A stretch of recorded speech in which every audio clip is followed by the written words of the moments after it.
আসসালামু আলাইকুম। আমি doctor Mohammad Imran, homeopathic consultant.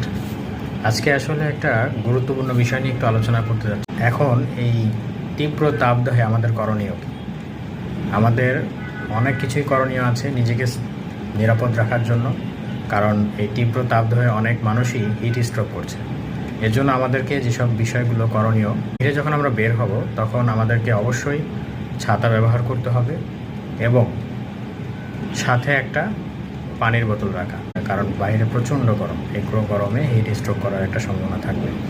প্রচুর পরিমাণে পানি পান করা, শরবত, বিভিন্ন ধরনের ফলের জুস খেতে পারেন, কাঁচা আমের জুস খেতে পারেন। বর্তমানে এখন কাঁচা আম পাওয়া যাচ্ছে বাইরে গেলে অবশ্যই ছাতা ব্যবহার করতে হবে। আর যদি ছাতা নাও থাকে, চেষ্টা করতে হবে ছায়াযুক্ত স্থান দিয়ে হাঁটা ব্যবহার করতে হবে। সবাই সুস্থ থাকবেন। ধন্যবাদ।